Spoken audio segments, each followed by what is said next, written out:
of you watching at home as well. And welcome to this evening's meeting of the Cabinet. Some domestic issues to go through. First of all, the fire evacuation procedure for this evening's meeting. There are no fire alarms scheduled, and therefore if the fire alarm sounds, please could you evacuate the building immediately. The fire exits are located at the rear and side of this room. Go down the stairs and meet in War Memorial Park. The second point to notice is that the meeting is being webcast and it is functioning, which is encouraging. And then finally, mobile phones. If you have a mobile phone with you, could you please either turn it off or switch it to silent? And those of you who are sitting at the table up here, if you could make sure that you don't leave, if they're on vibrate, you don't leave them on the desk because they make just as much noise if they do. Right, moving on to the agenda items then. First of all, apologies for absence. We have one apology from Councillor Simon Bound, who is on top of a mountain somewhere in the middle of Europe at this precise moment. Secondly, declarations of interest. Are there any declarations of interest this evening? Councillor Mazichus. Thank you, Leader. Just due to my job, I'm going to declare an interest in the last paper, which is, I'm not sure of the heading of it, it's the last one, yeah. And I'll leave the room at that time. Thank you very much. Urgent matters, there are none. And so we then move to the minutes of the last meeting.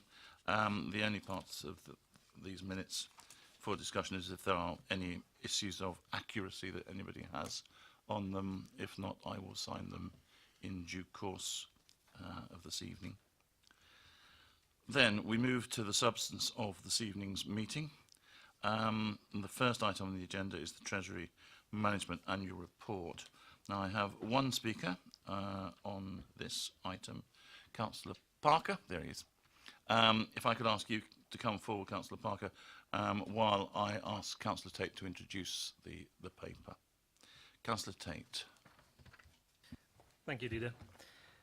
This report is the annual report for Treasury Management Income, and I'd like to bring out a couple of points really regarding this. First of all, it's operating within what is effectively the new landscape of investment returns, and it is the moving away from what has been this council's traditional investment in gilts into other instruments to generate income.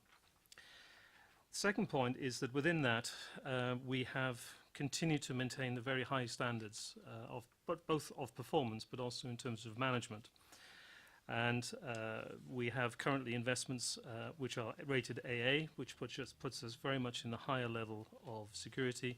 At the same time as an investment return of 1.6% plus, which again puts us at a very high level in terms of return when we benchmark these investments against other authorities.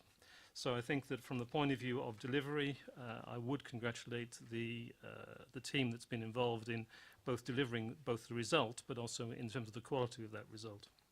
And the net outturn is that we have a net investment income of 3.154 million, which is £129,000 surplus to forecast.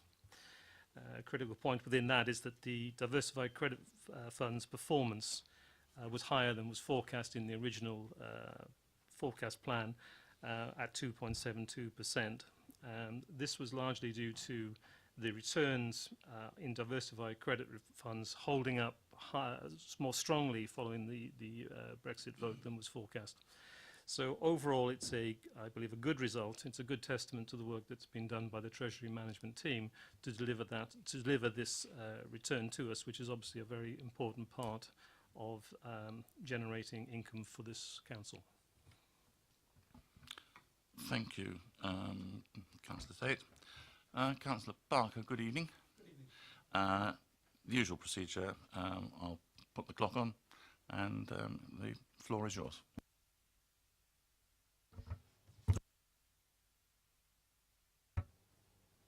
Thank you very much, Leader. Good evening, Cabinet members. It's that very aspect of moving into new areas of investment that I want to speak to, and also what I perceive to be a need for a change in the method of reporting these affairs. I did, as the Cabinet paper suggests, I did make contact with the Head of Finance to seek the information that I was looking for, but his response referred me back to some audit papers and also the papers in front of us tonight, which isn't giving me, I believe, the information that I would require, and also the information that our residents, whom we are investing money on their behalf. I'm speaking particularly to the performance of the externally managed funds. I did, at the early stage of this investment, as I was a member of the Audit and Accounts Committee, talk about the requirement at some stage for us to be able to monitor the performance of these investments. And I was advised at the time that that was too short a period for such comparative figures to be provided. I can't see here anywhere where there is any information that gives us an indication for the size of fund that we are investing into the M&G Alpha Opportunities Fund, BlackRock Fixed Income Global Opportunities Fund, and the M&G Total Return Credit Investment Fund. We don't know, we can't see here whether the performance of the funds that have been recommended to us by the advisors whom we pay considerable fees to, whether the performance sits in the top quartile, whether it's in the middle range or at the bottom of the sector that we are investing money in. Even the smallest of private investors demands comparative information regarding the advice they've been given and how their performance of their investment is continuing on. I would therefore want to now move across to saying back to maybe we should start to take a look again at ethical investment. I don't know that these funds have performed particularly well.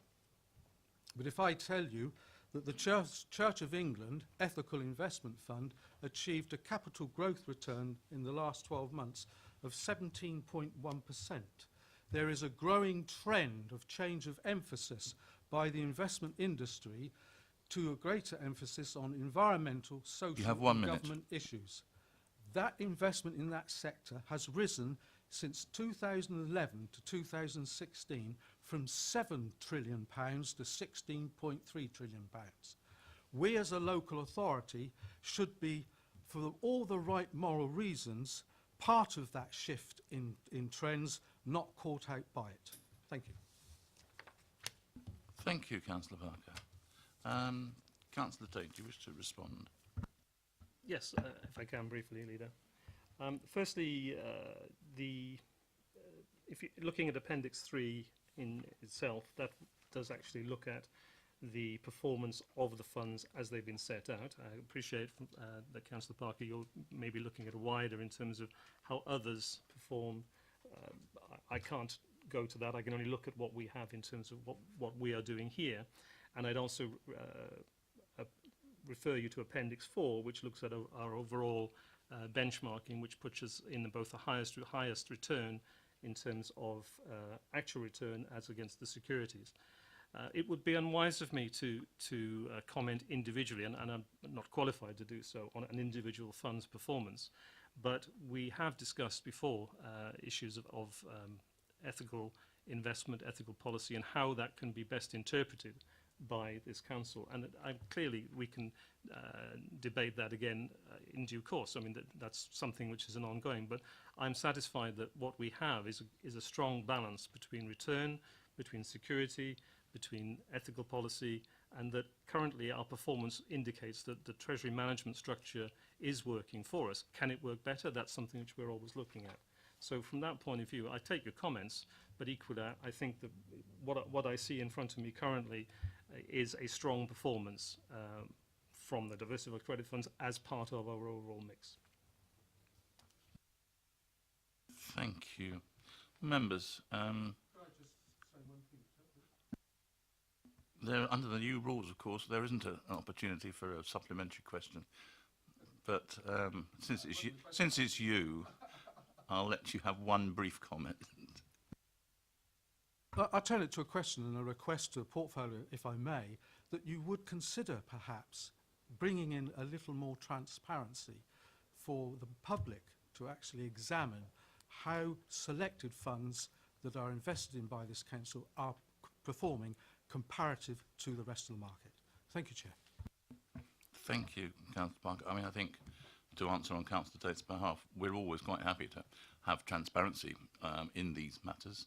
And if there are funds which are well be ethical funds, which are performing extremely well, then obviously we would want to put our money into those funds because we want to maximise the return for the taxpayer. So there's no reason why they should be excluded. But Councillor Isaac, sorry, I forgot your name for a minute.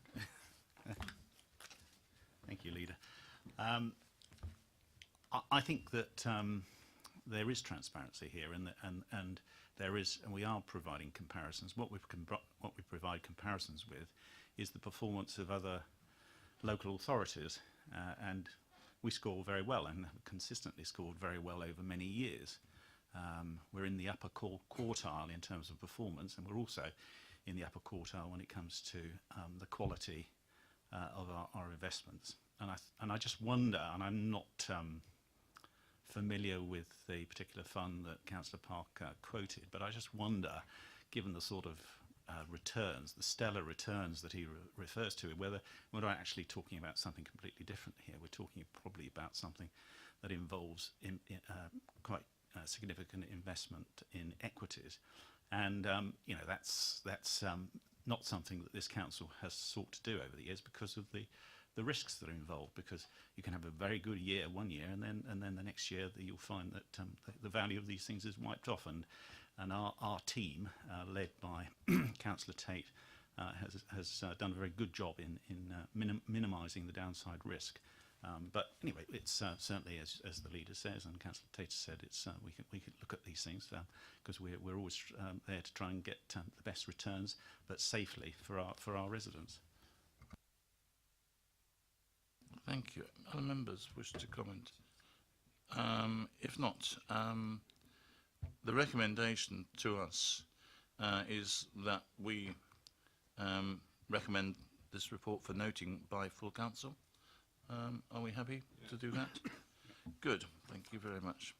Then let us move on to the second item, which, scrolling through, is the Town Centre Programme Review.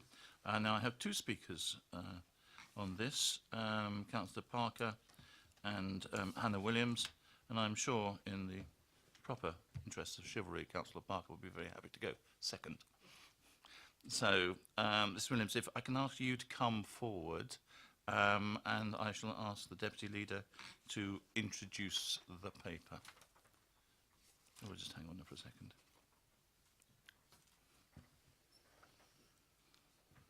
I do a lot of shopping. I don't. It's my travelling office. It's a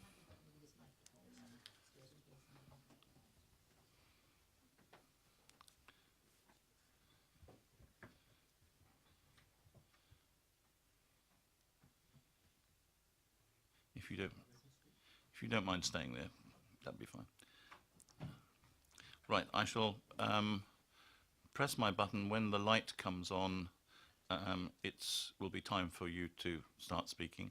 I do understand, but may I just point out, I have read every single word, I promise you, of agenda item 6, and every single word of agenda item 8, and they're both interlinked, and so I would like 2 minutes on this one, and 2 minutes on this one, which makes 4 minutes, and I'll do it together, if that's all right with you. As long as the people watching at home can keep up with that, I don't think we have any problems with dealing with it like that here. I'm quite happy to deal with that. I'm just looking down to see if there was anybody else who wished to speak on those two, and no, that will be fine. We will deal with that, and we'll manage to work our way through it. Nevertheless, we've still got to allow the papers to be introduced, and therefore, whether you wish to do a combined introduction to the two papers, then let's deal with it like that, and then we will remember your comments when we get to the second item. Right. Okay. Right. Thank you, Leader. I'm very pleased to present the review of the Town Centre programme from 2015 to 17 and the programme going forward for 2017 to 19. We're all aware that the problems and challenges facing high streets are evident across the country. We are certainly not immune from that. If we didn't intervene to support particularly the top of town, we would run the risk of ending up with a ghost street, a ghost high street. No one is saying either in presenting this that we've solved all the problems of the town centre or the top of town. There's still a lot of work to be done, and it's something that takes a great deal of time and effort and will develop over the years. We know that problems such as excuse me, ASB and rough sleeping concern businesses and residents, but we are committed to improving and supporting the town centre and the top of town. And it's quite clear that there are complex, multiple factors involved in rough sleeping and begging, for example. There's no easy answer or solution either to those, and we shouldn't pretend for a moment that there is a magic button that we can press on that. And we should also be very careful not to conflate begging with rough sleeping, because the two things are not necessarily the same at all. But certainly our teams in the community safety department and in housing are putting in a huge amount of effort to deal with to deal with this. Excuse me. Achievements of the Top of Town programme include the very popular events programme which has run over the last few years, especially in the Top of Town, setting up of the Business Improvement District, grants for shopfront improvements, support for Bicot and the Vintage Treasure Shop, refreshing and painting alleyways and various other areas, training and mentoring for businesses, the increase in the market stalls and the increase also in footfall and the new business startups. And it's worth noting also that the vacancy rate at the Top of Town is well below national average, running at about 5%. But clearly there is, as well as these incremental improvements, there's a need for long-term improvement and changes at the Top of Town and the town centre. What we really need to do is to improve the footfall, improve the type of footfall as well as the amount of footfall to really drive regeneration into there. And the major focus of this will be the development of Cultural Hub, which could of course completely transform the vibrancy and feel of the town centre and Top of Town. Thank you, Leader. Thank you very much, Mr. Wynne. I put you your full 4 minutes on the clock, so you have the 4 minutes, which will count down. I will give you a warning when you have 1 minute left, but the floor is now yours. Thank you. Ladies and gentlemen, let me just take you on a journey. I live on the top of Crossborough Hill. I'm very fortunate. Sometimes I feel as if I'm in the middle of the country. I then walk across our beautiful Georgian Park, which is well looked after.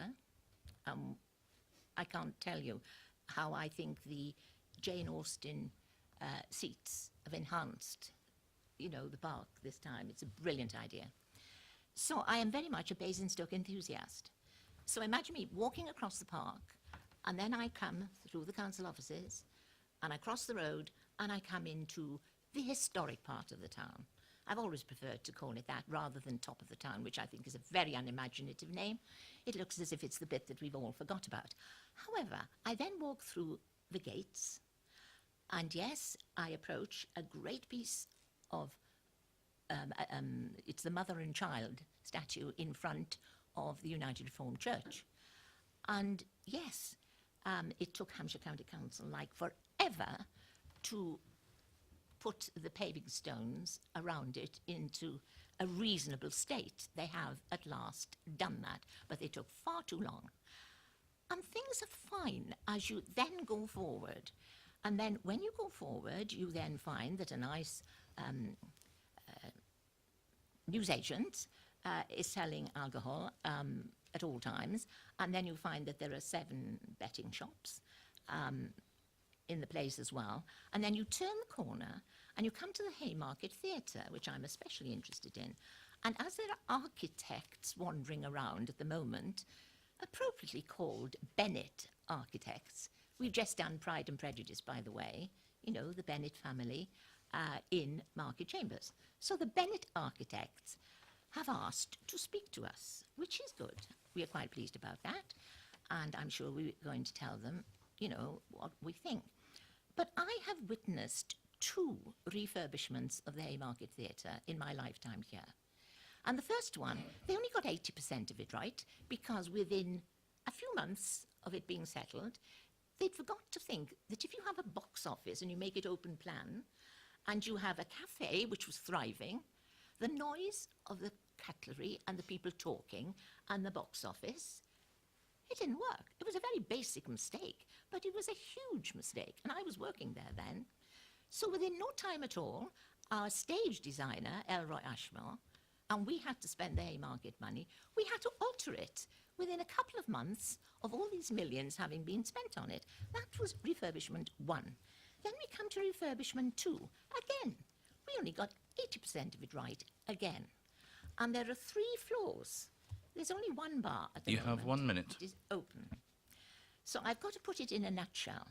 If all this money is going to be spent on the building, unless you get the management structure right to make it work, then you are wasting your money.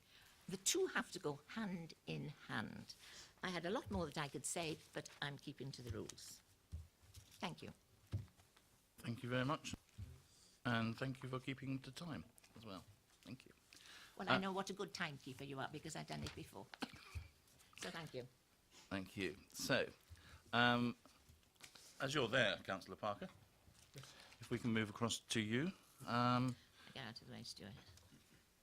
Do you wish to just wait for a second? Or you take your seat. That's fine. We're not in a rush.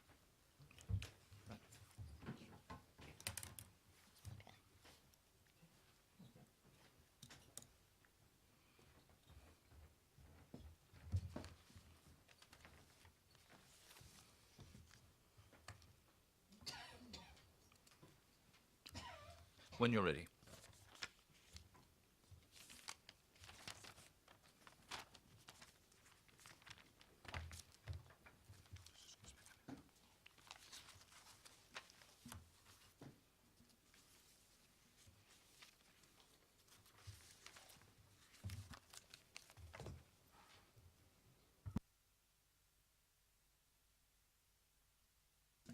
You managed to turn it off, rather.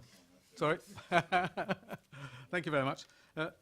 This is going to be a little bit like the point scoring on the Great British Menu, because I'd like to start by saying, certainly in my view, the portfolio holder, Councillor Terry Reid, cannot be faulted for her efforts and her diligence in, with her team in trying to resolve the issue of the rough sleepers.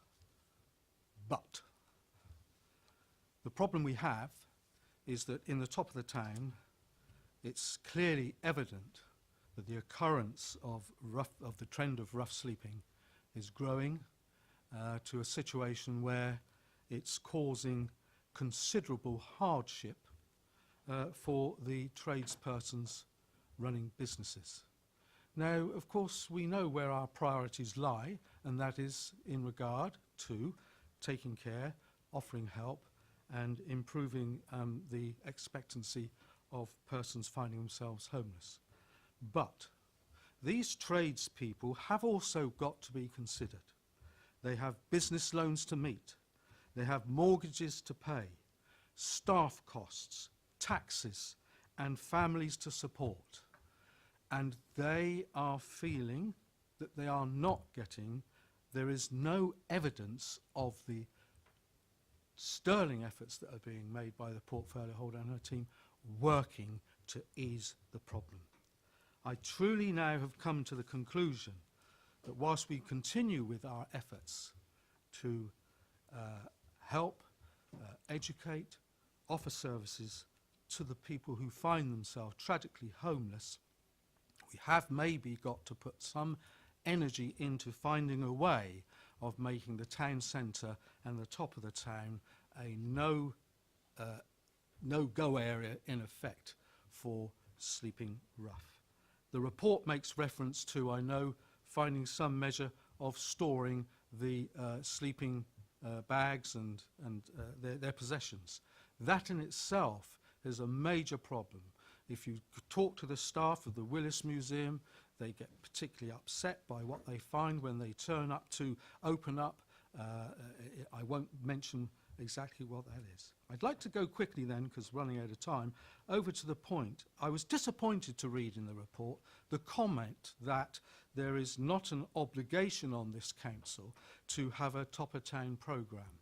That might be so, but I do feel there was no need for that to be a comment. There's reference to that in two places. We would want, as a local authority, to promote our top-of-town regardless. I do also despair when I think that we paid a large three-figure One sum, minute. a large three-figure sum for the purchase, the procurement and the installation of the planters. We paid over a £9,000 contract to a commercial contractor to maintain those planters. They were neglected for over 13 months. Only now that the management of those have been put into the hands of our Parks Department are they going to start to look anything. How do we let this happen? How do we spend sizable sums of money on procurement and installation of a feature and neglect it to that extent? The management, it was mentioned by the visitor, the management of this has to improve. Thank you. Thank you very much. Councillor Mrs. Reid, I'll leave you just to respond on the town centre review, and then we'll come separately after you've had a break back to the cultural strategy. Thank you, Leader. Obviously, I'd like to thank Mrs. Williams and Councillor Parker for their comments. I know how committed they are personally to the town centre and the top of town, and I'll come to Mrs. Williams' comments when we get to the cultural hub, if that's all right. So to answer Councillor Parker's comments, I did have some stats through today which are quite interesting actually. At the moment our rough sleeping estimate's down to 12, which is a lot lower than it was during the winter, but these, as you know, they have seasonal variations. It goes up and down, so the fact that it's lower at the moment doesn't necessarily mean that it's going to continue at that level. In terms of bedding and begging, which are often connected as well, it's quite clear that we do have some people who are begging who are housed. We know that's a fact. So the bedding that's left isn't always because someone is actually homeless. It's because they're staking out a pitch in the town for their begging activities, and they can make over £100 a day with the begging as well. So we just need to obviously have some further work around community safety on that too, and I know the community safety teams are looking at some more innovative ways of engaging with that. In terms of the businesses feeling that they're not supported, the bid, for example, has had an open invitation from the start to come along to the Social Inclusion Partnership. I think they've only come once, but they are definitely coming this week on Thursday. We're actually, as part of that, running a workshop which is being led by John Islis from Julian House, who's one of our providers, and that will be absolutely around the impact of rough sleeping, how the businesses can be supported on that, what they feel about it, and so on and so forth. So they're going to be very much involved in that, and we definitely know the bid are coming to that. Karina has been reaching out to businesses over the period of the last year or two, and has been trying to have meetings with them and just to find out what the issues are with them and to support them, and that will continue as well as the work we're doing within the SIP. And they are welcome at any time. Any of the businesses are welcome to contact any of the officers or indeed to speak to me with specific concerns, because it's really important that they feel that there is some benefit from all the work that's going on, and it would be awful to think that despite all the activity around homelessness and rough sleeping that's going on from us, they feel that they can't see the benefits. So as I say, there's ongoing work also with the community safety team to develop that and to work with the businesses, and I know that Sam Charlton, our officer, has some very good ideas, and we'll be working on that with them. And yeah, I absolutely take your point about the planters, and they are much better now that they're being managed in-house, so I think that will improve things. So thank you. Thank you very much. Any comments from anybody else? Because if not, I mean, I think I would add my thanks to Councillor Reid for all the work that she's done over the years on the Town Centre programme. It is undoubtedly moving our town centre forward. There is still a long way to go to get it to where we would like it to be. A lot of investment will be required to do that along the way, but we are making big steps forward. And at the same time, the more attractive you make it, then the problem areas become more noticeable at the same time. It's a fact of comparison between the two. But the proposals which we have here on this paper for the town centre programme from 17 to 19, which are detailed in the report, is what we're asked to approve, and to note the review of the progress made with the third town centre programme, which was in Appendix 2. Are we happy to do that, everybody? Yep. Good, thank you. Then let us move back to item 7, which is the East of Basingstoke and Redlands Development Brief, the SPD, the Supplementary Planning Document. I have one speaker on this, is Councillor Paul Miller. Good evening, Councillor Miller. Do come forward, please. And I shall ask Councillor Raffel to introduce the paper. Councillor Raffel. Thank you, Leader. This is for Cabinet to note both the comments and the contents of this report and the proposed changes that have been noted within it, and that we recommend to full Council that the development brief be adopted as a supplementary planning document. You will recall that when the local plan was drafted and created, we specifically said that we wanted these supplementary planning documents to be created, and members took a great deal of concern in making that possible within the local plan, and of course they have responded to this in a significant way, as you can see by the comments contained within the report. So I'm very grateful to the work of the officers for bringing this about. As usual, it's a well-designed and well-crafted piece of work, and I'm very grateful for the local ward members for coming forward and assisting with its design, and for the members of the public and various interest groups for commenting in the consultation too. Thank you, Councillor Raffel. Councillor Miller, good evening. You have your 4 minutes. I shall turn the light on now. Thank you, Leader. Good evening, Cabinet. I speak tonight as a Chinham Ward Councillor and for 7 other ward members. The report before you this evening is clear in presenting the present status of the draft SPD and recommends that you approve the document, or note it, I'm not quite sure of the wording. Basingstoke and Dean officers have prepared a comprehensive draft master plan as far as is possible, and para 3.4, third bullet of your report, states that the SPD will inform the outline application for the east of Basingstoke. It will, but not totally.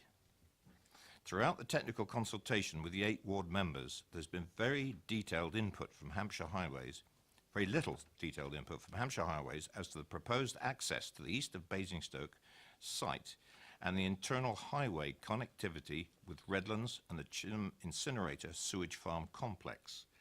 We acknowledge there are many constraints in developing a practicable scheme, but this site has been earmarked for development by the landowners since the 1970s.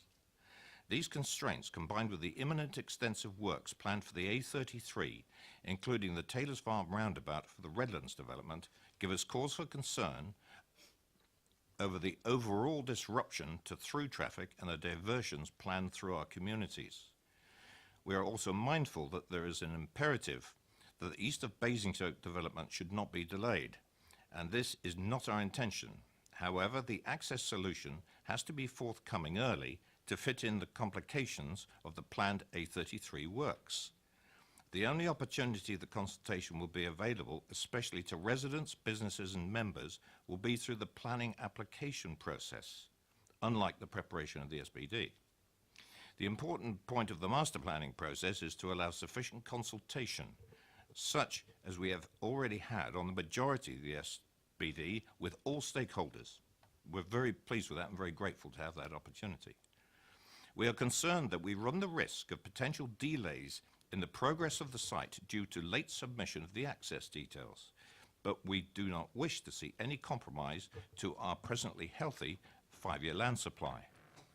Our main purpose tonight is to make the Cabinet aware that you are being asked to, and you have the recommendations in front of you, I'm not going to repeat them, and in addition request that the deficiency in the details of the main access to the site have not been submitted in time for its adoption, this document, and the potential implications are noted in the report to Council.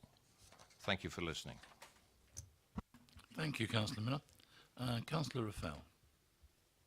Leader, members of Cabinet, I am grateful to Councillor Miller for speaking on behalf of the other ward councillors and for bringing this to your attention and to my attention in a formal context.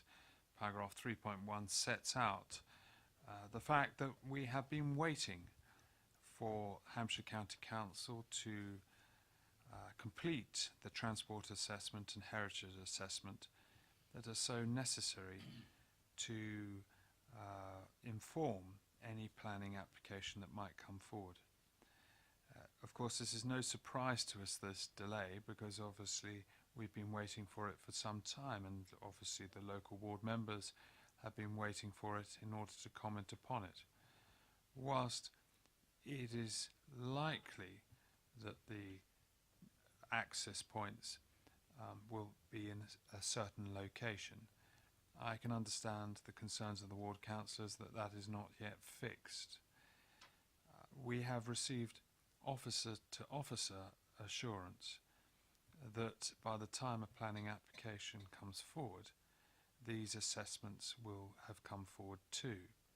So to that extent, these assessments will inform any planning application. It's just unfortunate that they haven't come forward sooner. What I would say to you, Leader, and Cabinet is that on balance, it is better we proceed with this SPD as it is currently, so that we don't delay any planning application, or alternatively risk any planning application coming forward before it is completed, on the understanding that any planning application quite frankly has to be guided by the transport assessment that will come forward in due course, and it won't be approved without such a transport assessment. So the delay is unfortunate, but I feel strongly that we can proceed tonight to recommend this to full council. I suppose, without wishing to put words into Councillor Miller's mouth, because he's not allowed to speak again, that the question would be, will there be an opportunity for any comment to be made on the proposed transport assessment or solution before we get to a stage of having to have it used as a matter for consideration in any planning applications submitted? In other words, there's been a lot of consultation on all other aspects of this SPD, and had that come forward at that time, this would have been a subject for discussion and consultation as well. Whilst recognising you don't want to hold up any application, and if the two happen not to come as a package, but if it was to come forward because it's been waited for long enough, is there an opportunity for that to be at least a subject for discussion with ward members?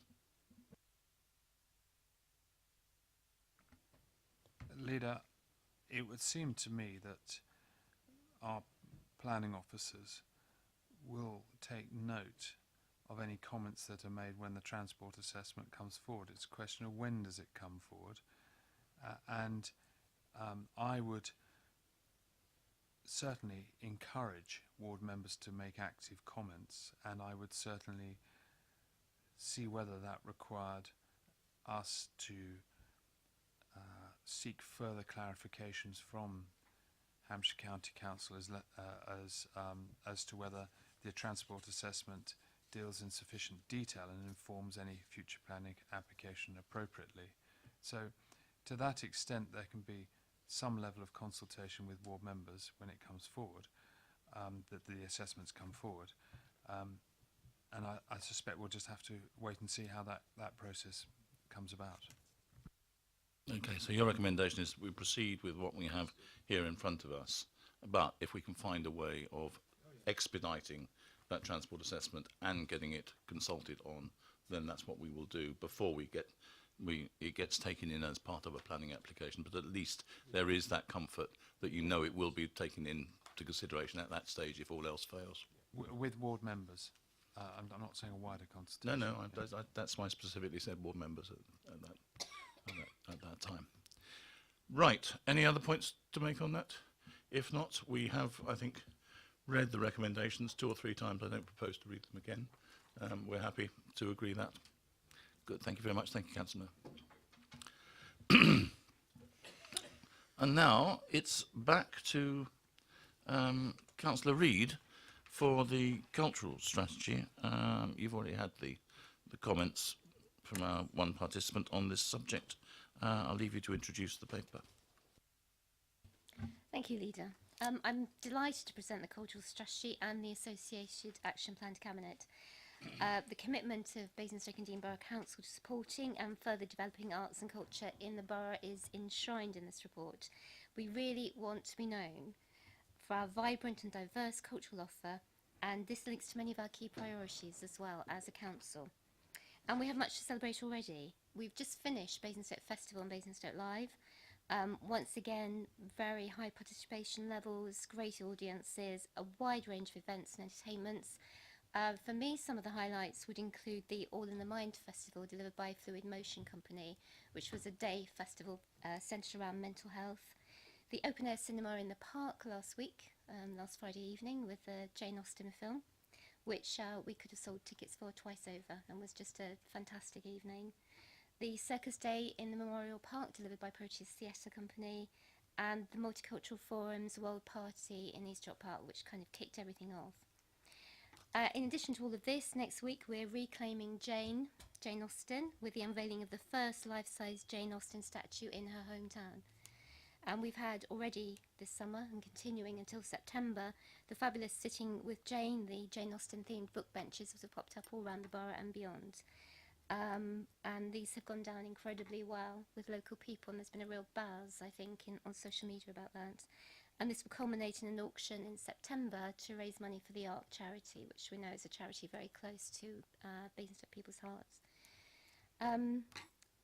We've also just recently had the news that the Anvil, our world-class concert hall, has achieved again national portfolio status from Arts Council England, which is great news. And then we have an additional organisation which has claimed that too, which is Proteus Theatre Company, who are now an MPO as well. So that's a great achievement for a town the size of Basingstoke. And there's much more to come also, including the potential delivery of a cultural hub at the top of town, which would be an incredibly exciting venture and really change the perception of Basingstoke, I think, nationwide, and would really put us on the map culturally, and certainly change the feeling at the top of town as well. So just to reflect the comments of Mrs. Williams, I take on board what she was saying about having the right management structure. Of course, we would absolutely have to make that a priority for a new cultural hub, that the management structure for that is completely right. We'd need the right direction for the building. We'd also need the right programming. So that's why we will be working closely with Arts Council England. And that's vital in terms of ongoing revenue funding as well, to make sure that the programming for that is correct. So I'm very, very happy to recommend this strategy to Cabinet. Thank you very much. Comments, anybody? No? Sorry, Councillor Tate. Thank you, Leader. I think the key to me in this proposal is in 3.1 with the vision for the culture, the 10-year vision. Firstly, the fact that there is a 10-year, that we're putting in place something that has life over a long period of time. But probably the more important thing for me is that the arts, heritage and culture become an integral part of the identity. And that I think is at a time of change that we're undertaking, to have that as very much part of our more global identity is, I think, really both very helpful, and also not just to the residents, but also to those that are potentially going to invest in this town in the future, or this borough in the future. So I'm really pleased. Delivering it, I'm sure, is going to be difficult, but to have it as a vision, as an integral part of the identity, I think is a very important thing, and good luck with it. Councillor Isaac. Yes, I'd just like to highlight the Jane Austen initiative. I think this is really exciting and has got such huge long-term potential for the benefit of Basingstoke. So I congratulate Councillor Reid on her leadership here. I think if you realise that Jane Austen is a world literary figure, and I've got a daughter who reads the books, watches the films over and over again in a way that I can't understand. But anyway, there's something new every time she watches them. And I think the fact that as you now come into the borough and you see the new signs saying that Basingstoke and Dean and the association with Jane Austen is just a sort of great initiative, and I'm sure that it's got off to a very good start, and there's a lot that we can build on in relation to that in the years ahead. Thank you. There's nobody else. It is a truth universally acknowledged, to coin a phrase, that actually a thriving cultural life in a town or a city really makes that place. And I'm not talking about culture as being something which is for posh people. Culture is something which runs through every level of society and can be for all ages and can be delivered in all sorts of different ways. But there are lots of case studies to show that time and effort put into developing the cultural life of a place makes it a far more enjoyable place to live in. It adds to social cohesion. It adds to the intellectual growth of the town, and it adds to just a better way of life for everybody, and with many more opportunities opened up because of it. And therefore, I think on that, quite apart from the economic benefits which accrue as a result of it, it is something which we need to have as an additional strand to our development as into what I think Basingstoke is going to become one of the foremost towns, conurbations in the south of England, and a leader in its own way. And there's absolutely no reason why it shouldn't become that. And this is another important aspect of that. So, I think we're probably all very happy to support this particular strategy. And I take that as read. Then the final item this evening on the agenda is a note which is somewhat, if I go back to my agenda, it is... sorry, I've forgotten one item. I knew I was going to do that, which is item 9, which is the Community and Voluntary Sector Grant Scheme Programme. And the grant strand. Councillor Tate, it is yours. My apologies for forgetting you. Thank you, Leader. This report opens the way for the next round of strategic and programme grant awards to begin in July 2017. And it also opens some learning points and developments of the current scheme. By way of update, this current scheme operated from 2015 and was effectively a new scheme at that stage. And currently we have spent some £794,000 over a 3-year period on some 25 grants, which have shown strong inputs to both community and disadvantaged people in the borough. So the scheme itself, I think, has been a successful scheme to date, but equally we have some learning points that we can take from it for the future. It's important to also note that these are discretionary grants, and the reason that we're able to make these programme grants is because of the strong financial position that this borough is in. So for the coming year, there's no proposal to dramatically change the programme grants scheme for the next 3 years, but in particular to look at the learning points to ensure that the applicants bring forward applications that support the council plan objectives, and in particular they align the focus to support vulnerable to people, to deliver support to communities, to ensure they become more resilient and deliver sustainable activities and or services. So we want to offer out a clear guidance of what is likely to be a successful application. And the second point from learning point from this is that it allows for a delegated operational and administration improvement within the period of the grant scheme to ensure that if there are any necessary small changes, that those can take place during the period of the grants as opposed to at the end of the scheme itself. So I hope that the Cabinet can support this scheme, which has proved to be very beneficial to the community within Basingstoke-on-Deane. Any comments? Anybody? Otherwise, I think this is a necessary piece of housekeeping, but very straightforward piece of programming on the agenda for a very worthwhile scheme. Happy with that, everybody? Good. Okay, thank you. Then we will finally move to item 10, the rather laconically titled Brief to Council. At this point, Councillor Eachus is going to leave us. Good evening, good night.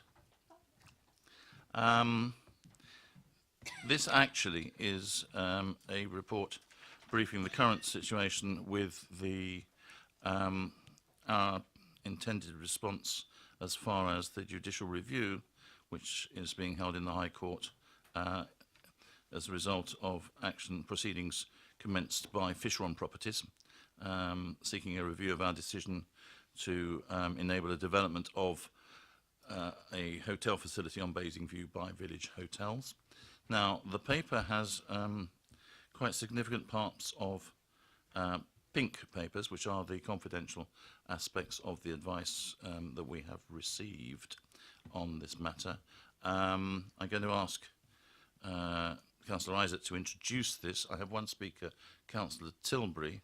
I would like to avoid going into private session if I have to, unless I have to. It's really a question of, I know that Councillor Isaac is not intending to talk on anything which is other than what's on the white papers. Councillor, are you going, sorry? You're going to stick on the white. So in that case, but if anybody does start to stray in the interests of protecting the best interests of the council, I shall have to intervene immediately, or I shall ask our legal counsel to intervene immediately, and he can be quite ferocious if pushed. So, Councillor Isaac, would you like to introduce this paper, and do you want to come forward, Councillor Tilbury, and for your 4 minutes? Councillor Isaac. Thank you, Leader. Cabinet colleagues will recall that in October 2016, we decided to proceed. We made a decision to proceed with the development of a business class hotel on Plot W on Basingview, consistent with our policies and in particular the Basingview annual business plans. In January of this year, a local developer, Fisheron, applied and was successful in its application for judicial review at the High Court. Clearly there's been a lot of legal work that's been done in the interim, and we have been open to compromise with Fisheron, but that has not been possible.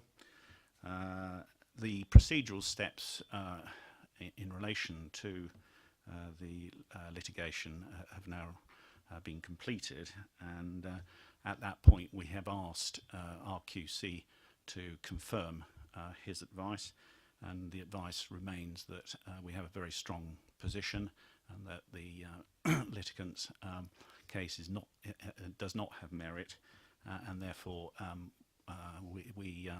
we're now being asked as a Cabinet by the interim head of law and governance to provide the necessary authority to take matters forward, which I'm sure the leader at the end of this will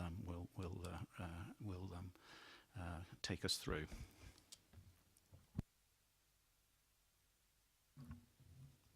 Councillor Tilbury, good evening. And you, as everybody else, have 4 minutes. Yes, just briefly, just say yes. Certainly agree with what Terry said previously, but I think my residents in Steventon might have a view on Basingstoke being our hometown. Although if it keeps growing the way it is, it may be in 50 years' time. Steventon will be part of Basingstoke, but But on this particular paper, and I look forward to seeing you on Saturday, I hope, at the opening of the Jane Austen phone box or whatever it is that Jane Austen didn't use for obvious reasons.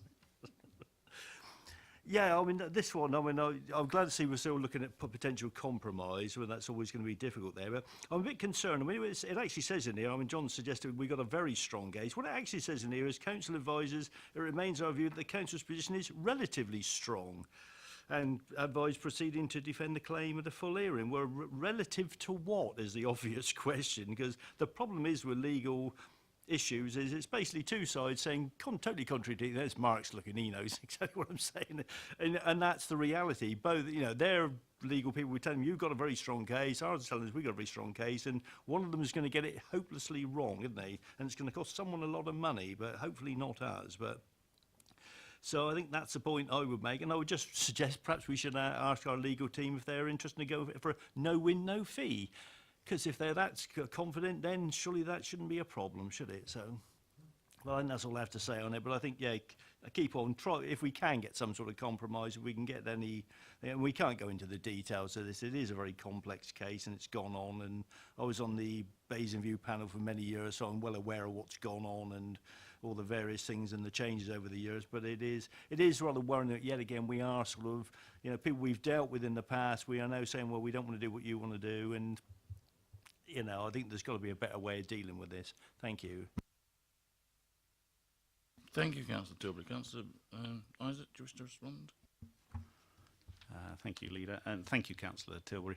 I think you're right. With legal counsel, it would be very rare indeed that one would hear a view expressed that that there's no chance of you not succeeding with a particular case. I think if you look at the detail, and of course we can't go into the detail here because it's confidential paper, so if you look at the detailed advice from counsel, I think we have every reason to believe that we have a very strong case, and that a lot of the background to the case being made by the litigants is extraneous. It relates actually to another site on Basingview. As to no fee, no win, or no win, no fee, I think I'd turn to my learned friend on my left who would be able to answer that one. I thought that lawyers didn't do that, or barristers, but perhaps they do. Perhaps I haven't kept up with that. I'm not dreaming of asking Councillor Raffel to respond to that.